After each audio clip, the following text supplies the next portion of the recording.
حسينا ولا تخف قل حسينا سواه فلك النجاة لدينا فتى الدهر وفي الحشر من سواه فلك النجاة لدينا. بسم اللہ الرحمن الرحیم. ناظرین محترم، پروگرام اسلوب ازا کے ساتھ اظہر علی عابدی حاضر خدمت ہے. ناظرین، کسی نے کیا خوب کہا تھا کہ حدیث عشق دو بابست، کربلا و دمشق، یکے حسین رقم کر دو دیگر زینب. 10 محرم کا دن گزر چکا. نواسۂ رسول، جگر گوشہ بطول، فرزند مرتضیٰ حسین ابن علی علیہ السلام وہ عظیم اور لازوال قربانی دے چکے کہ جس نے اسلام کی بقا کی ضمانت دی، لیکن خود کربلا کو زندہ رکھنے کے لیے قافلہ زینبی حضرت زینب سلام اللہ علیہا اور حضرت سید سجاد کی سالاری میں چل پڑا ہے. اور یہ قافلہ رکنے کا نہیں ہے، یہ قافلہ انسانیت ہے جو تا قیام قیامت جاری رہے گا اور مشن حسینی کو زندہ رکھے گا. اسلوب ازا میں آج ہمارے ساتھ ایک قابل قدر عالم دین موجود ہیں. آئیے متعارف ہوتے ہیں جناب مولانا کمیل مہدوی صاحب. جناب قبلہ، جیسے میں نے عرض کیا کہ کربلا کی قربانی تو وہ لازوال اور بے مثال قربانی ہے کہ نہ اس سے پہلے ہوئی اور نہ اس کے بعد ہوگی.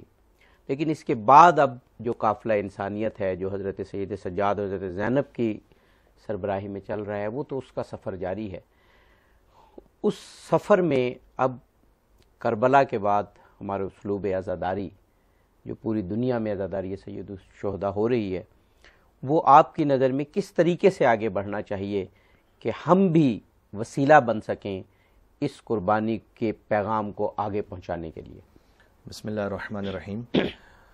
بعد از واقعہ عاشورہ، جیسے امام حسین علیہ السلام کی قربانی کے صدقے میں اسلام تا قیامت تک کے لیے محفوظ ہو گیا، حسینیت کو محفوظ کرنے والی شہزادی زینب صلی اللہ علیہ تھی.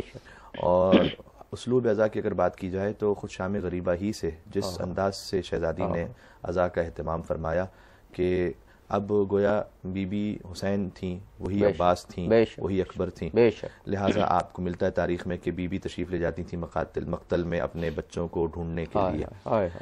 وہ کام کہ جو امام حسین علیہ السلام کرتے تھے کہ لاشوں کو لے آتے تھے مقتل سے، اب شہزادی زینب سلام اللہ علیہا بی بی ام کلثوم سلام اللہ علیہا کے ساتھ تشریف لے گئیں. دیکھا کہ ایک بچی ہیں کہ جو سو رہی ہیں، اور جب انہیں اٹھانا چاہا تو فرمایا کہ انا للہ و انا الیہ راجعون، اس لیے کہ گھوڑوں کی ٹاپوں تلے اس بچی کا لاشا پامال ہو چکا تھا. اور وہ بچی یتیم مسلم حضرت حمیدہ تھیں کہ جن کا لاشا پامال ہو گیا. اور میں کہتا ہوں کہ حضرت قاسم کا لاشا جب پامال ہوا تو امام حسین علیہ السلام نے اٹھایا، لیکن جب یتیم مسلم حضرت حمیدہ کا لاشا پامال ہوا تو بی بی زینب سلام اللہ علیہ نے اس لاشے کو اٹھایا. تو اس انداز سے بی بی نے اسی کار حسینی کو اور آگے بڑھایا. لہٰذا یہ تاریخ میں ہمیں ملتا ہے کہ جب جلے ہوئے خیمے تھے تو ان کے درمیان بار بار ایک بی بی جاتی ہیں، اور وہ راوی کہتا ہے کہ میں یہ سوچ رہا تھا کہ کیا ایسی قیمتی شے ہے اس بی بی کی جو رہ گئی ہے جلے ہوئے خیموں کے درمیان. لیکن جب وہ ایک مرتبہ تشریف لے گئے اور باہر آئیں تو ہاتھ میں ایک بیمار موجود تھا، لہٰذا امام سید سجاد علیہ السلام کو گویا بچا کر بی بی زینب سلام اللہ علیہ لے آئیں. یہ سب وہ کام تھے کہ جو سبب اور اسباب کے تحت ہو رہے تھے. امام تو خیر حجت خدا ہیں، امام وقت تھے. اور پھر یہاں سے جب کاروان حتیٰ آگے بڑھتا ہے تو روایت میں ملتا ہے کہ مولا سید سجاد علیہ السلام ان کی نگاہ جب اپنے بابا کی لاش اطہر پر پڑی تو جسم جو ہے وہ کانپ رہا تھا، اور کیفیت یہ تھی کہ ایسا لگتا تھا کہ جیسے ابھی روح پرواز کر جائے گی. اس لیے کہ یہ ایک بہت فطری بات ہے. فطری بات اس لیے ہے کہ ہم نے ہمیشہ دنیا میں دیکھا ہے کہ اگر کسی کے باپ کا جنازہ ہو جائے اور بچے باہر رہتے ہوں تو بسا اوقات جنازے کو رکوا دیا جاتا ہے 1 دن 2 دن تاکہ ساری اولاد پہنچ جائے. تو دنیا کی روش تو یہ ہے کہ باہر کے شہروں سے آتے ہیں باپ کے جنازے میں شرکت کے لیے. یہ ایک ایسا مظلوم بیٹا تھا کہ جو باپ کے جنازے کو چھوڑ کر جا رہا تھا بے گور و کفن، لہذا ان کا جس میں اثر اس پر لرزہ تھا. اور شہزادی زینب سلام اللہ علیہ یعنی وہ عالمہ جیسے کسی نے تعلیم نہیں دی، وہ گویا علم خدائی کی حامل تھیں جو اللہ سبحانہ و تعالیٰ نے انہیں عطا کیا تھا مولا علی مرتضیٰ علیہ السلام کے ذریعے سے، بی بی فاطمہ زہرا سلام اللہ علیہ کے ذریعے سے. لہذا انہوں نے اس وقت یہ فرمایا کہ بیٹا سجاد، ہم آج جس کا مفہوم یہ ہے کہ ہم آج ان لاشوں کو چھوڑ کر جا رہے ہیں، لیکن ایک وقت آئے گا کہ یہاں پر مزار بنیں گے، یہاں پر زائرین آئیں گے. یعنی کون تصور کر سکتا تھا اس زمانے میں؟ اگر آپ نے اپنے آپ کو ایک لمحے کے لیے لے جائیے اور سوچئے کہ کیا کوئی سوچ بھی سکتا تھا کہ وہ حسین جن کا لاشا بھی پامال ہو چکا ہے، کیا کبھی کوئی ایسا موقع بھی آئے گا کہ جہاں لاکھوں لوگ حسین کے مزار پر آئیں گے؟ میں کہوں گا عزاداری سید الشہداء کے شاید پہلے الفاظ تھے جو حضرت زینب سلام اللہ علیہ کی زبان اقدس سے نکلے، اور انہوں نے اس طریقہ کار کو، اسلوب کو بتا دیا کہ دیکھیے یہاں پر مزار بنیں گے، یہاں پر زائرین آئیں گے، یہاں پر حسین کا غم منایا جائے گا. بیٹا سید سجاد ان کو تسلی دی، گویا امامت کو تسلی دینے والی کا نام ہے شہزادی زینب سلام اللہ علیہ. اور پھر یہ سلسلہ جاری رہا. یعنی ہم آگے اگر ہو سکا تو عرض کریں گے کہ کوفہ میں اور شام میں. اچھا، یہ جو ہم عزاداری سید الشہداء کی صورت آج دیکھ رہے ہیں ماشاءاللہ، اس پہ بھی ہم بات کریں گے اس پروگرام میں یا شاید اگلے پروگرام میں، کہ گھر گھر، کریا کریا، گاؤں گاؤں صف عزا بچ جاتی ہے. اور چھوٹے چھوٹے ایونٹس تو میں کہتا ہوں لاکھوں ہوتے ہیں، لیکن بڑے بڑے ایونٹس جو ہیں جو بڑے شہروں میں ہوتے ہیں، جس میں کربلا ہو، مشہد ہو، قم ہو، لکھنؤ ہو، جی لکھنؤ ہو، کراچی ہو، وہ بھی ہزاروں کی تعداد میں. لیکن یہ 200-300 سال بعد شروع ہوئے. 200-300 سال جبر کا اتنا جس کو کہنا چاہیے شکنجہ تھا، اور اتنے آگ و خون کا دریا تھا کہ جس میں عزاداری سید الشہداء زندہ ہو رہی تھی.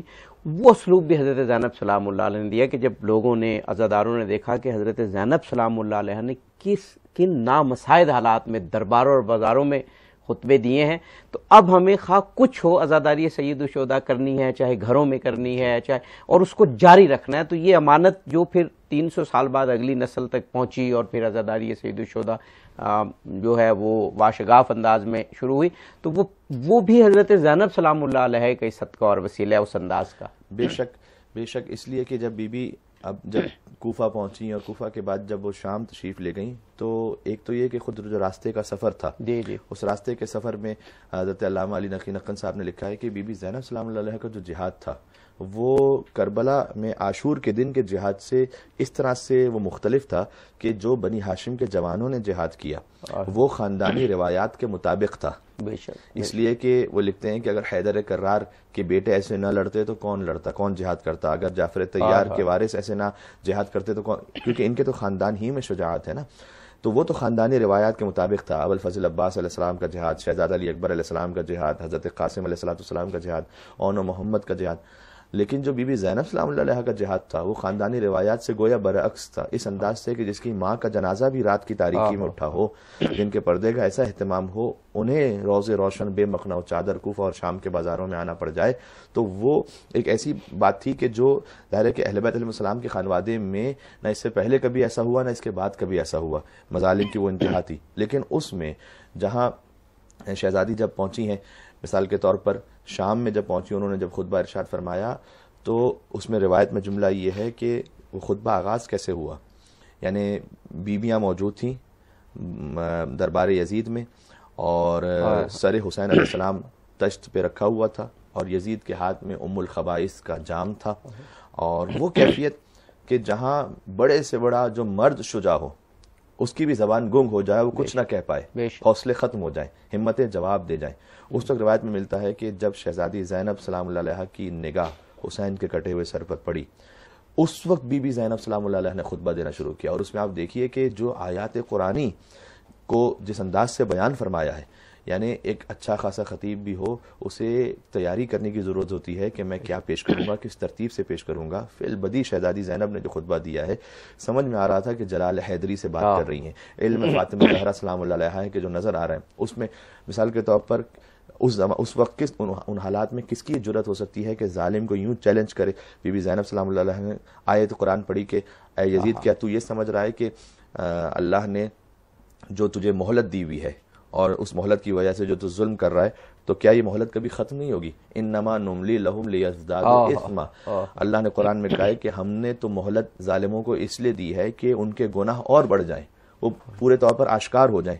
آپ اس زمانے میں ان حالات کو سوچئے، ایک قیدی کون جس کے بھائی کا سر سامنے موجود ہو، تو اس میں اس جلال سے ان کا یہ کہنا اور سامنے جواب دینا.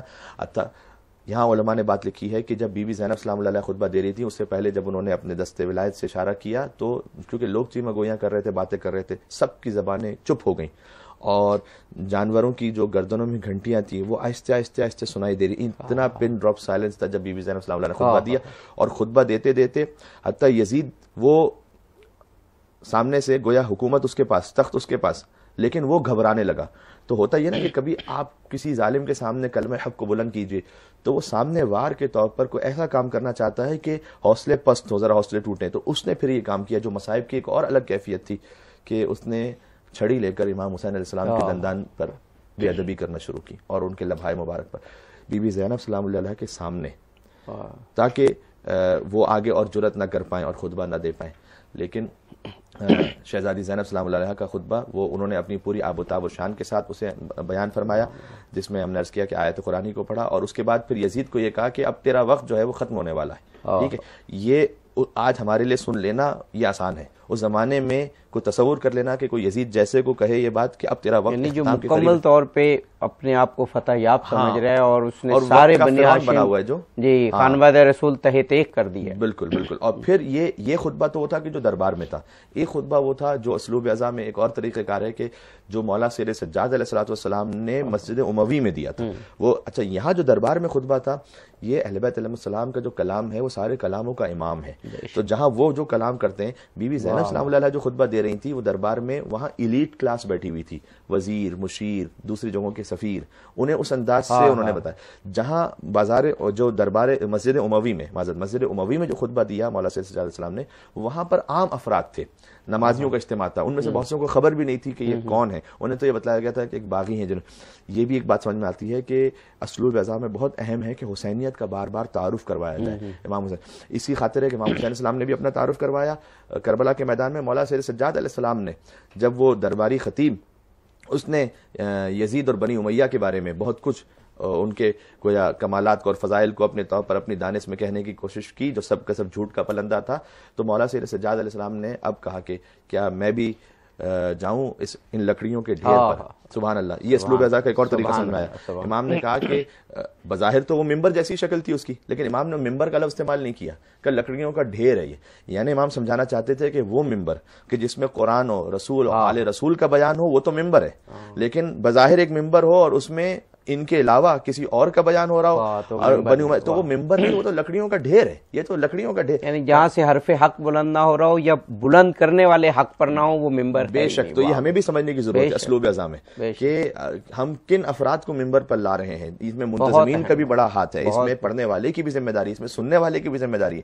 یہ امام سید سجاد علیہ السلام نے گویا مسجد اموی میں سمجھا دیا کہ دیکھو اگر ممبر ہمارے قرآن اور اہل بیت علیہ السلام کے حق کے پیغام کے لیے استعمال ہوتا ہے تب وہ جا کر ممبر کا حق ادا ہو رہا ہے، ورنہ تم یہ سمجھ رہے ہو کہ ممبر ہے. یہ بڑی اہم بات آپ نے کی کہ اور ہم شاید سمجھتے ہیں کہ عزاداری سید الشہداء شاید ایسا ہے کہ باہر نکل کے دوسروں کو دکھانے کا نام ہے. نہیں، وہ تو ہے ہی، تبلیغ تو ہے ہی، لیکن خود اپنی کردار سازی کا نام بھی ہے، اپنی تعمیر کردار کا نام بھی ہے کہ ہم دیکھیں. آپ نے بڑا خوبصورت مثال دی کہ جو ممبر ہے وہ ہم کس کے حوالے کر رہے ہیں. بالکل. یعنی امام محمد باقر علیہ السلام کی حدیث جو ہے کہ کونوا دعاۃ الناس بغیر السنتکم، لوگوں کو دین کی طرف، اللہ کی طرف بلاؤ زبان کے بغیر فرمایا. یعنی پہلے تو تمہارا اپنا کردار ایسا ہو. تو اس کا مطلب یہ ہے کہ جو ممبر پر آنے والے ہیں، جو منتظمین ہیں، کم از کم ہم کسی کی ذاتی زندگی میں جانا نہ ہمیں الاؤڈ ہے نہ ہمیں جانا چاہیے، لیکن کم از کم ان کا ظاہر تو ایسا ہو کہ جو قرآن و اہل بیت علیہ السلام کے فرامین سے مطابق رکھتا ہو. ان کا اخلاق، ان کی گفتار، ان کا طریقہ کار، ممبر پر لب و لہجہ، یہ بھی بڑا ضروری ہے. اور علم بھی، یعنی انہوں نے کہاں سے علم حاصل کیا، ایتھنٹک جگہ ہے، مستند جگہ ہے، کچھ یہ ممبر کے بہت اہم تقاضے ہیں.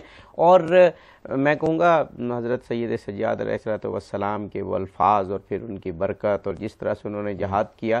میں کہتا ہوں کہ وہ جو حضرت جوش ولی آبادی نے کہا تھا کہ کیا فقط مسلمان کے پیارے ہیں حسین اور چرخ نوع بشر کے تارے ہیں حسین، اور انسان کو بیدار لینے دو اور قوم پکارے گی ہمارے ہیں حسین. اور دور جدید کے ایک شاعر انہوں نے حضرت جوش کا جواب دیتے ہوئے کہا کہ اے جوش تیرے خواب کو تعبیر مل گئی. واہ. اے جوش تیرے خواب کو تعبیر مل گئی کہ ہر قوم کہہ رہی ہے ہمارے ہیں حسین. واہ واہ واہ واہ. تو اس میں مولا سید سجاد علیہ السلام کا جو میں عرض کر رہا تھا، تو اس خطبے میں جب انہوں نے کہا کہ اچھا یزید وہ گھبرا گیا جبکہ تخت تاج اقتدار بظاہر سب اس کے ہاتھ میں. وہ گھبرا گیا کہ اگر یہ ممبر پہ چلے گئے اور انہوں نے خطبہ دیا تو یہاں تو انقلاب آ جائے گا, تو لہٰذا وہ منع کر رہا تھا. لیکن وہاں پر جو دوسرے احباب تھے, جو دوسرے افراد تھے, انہوں نے کہا کہ ایک قیدی ہے, ہاتھوں میں ہتکڑیاں ہیں, پیروں میں بیڑیاں ہیں, گلے میں توق ہے, یہ کیا کہہ لے گا, کہنے دو, ہم اسے بھی سننا چاہتے ہیں. اور پھر جب وہ مولا سید سجاد علیہ السلام, جو انہوں نے خود فرمایا کہ لکڑیوں کا ڈھیر ہے, اس پہ جب تشریف لے گئے, اور انہوں نے, چونکہ اس کا اسلوب کچھ اور تھا, دربار میں بی بی زینب سلام اللہ علیہ جو خطبہ دے رہی, میں نے عرض کیا, وہاں پر پڑھے لکھے افراد تھے جو جانتے تھے, جنہیں شعور تھا, اس میں للکار ہے, سفیر بھی تھے, اور جی جس کو کہتے ہیں اہل اقتدار تھے کہ تم نے یہ کیا کیا.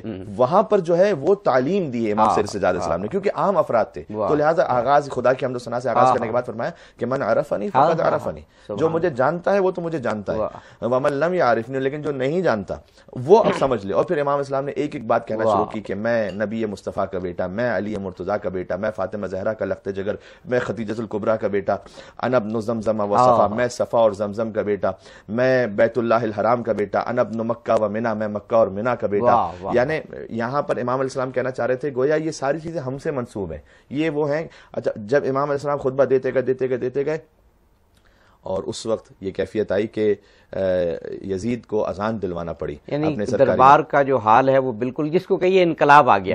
اس وقت نظر آ رہا تھا کہ اگر اس بات کو وہ قطع کرنے کی کوشش نہ کرتا تو دربار کا ایک تو رنگ بدل گیا تھا, اور پھر اس کا اثر تو ہوا نا کہ اس نے جلدی اس نے کہا, یعنی روایات کے مطابق تو یہ ہے نا کہ اس نے کہا کہ تو شام میں, اور لوگوں نے بھی بتایا کہ انقلاب آ جائے گا, مخدرات عصمت کو, حضرت سید سجاد کو واپس جو ہے وہ. اس سے سمجھ میں آیا کہ فتح کس کی ہوئی. یزید چاہتا تھا کہ اشہد ان لا الہ الا اللہ ختم ہو جائے, اشہد ان محمد رسول اللہ ختم ہو جائے, اور امام نے اپنے اس خطبے کے ذریعے اسی کے دربار میں اشہد ان لا الہ الا اللہ واشہد ان محمد رسول اللہ اذان کی گونج سنائی دینے لگی. بہت شکر گزار ہوں جناب مولانا کمیل مہدوی صاحب, اسلوب ازا پر آپ نے بڑا جامع بیان اور جامع گفتگو آپ نے کی. ناظرین, پروگرام اسلوب ازا جاری ہے, انشاءاللہ اسلوب ازا کے مختلف اور جو پہلو ہیں ان کو بیان کرنے کے لیے حاضر ہوتے رہیں گے. فی امان اللہ.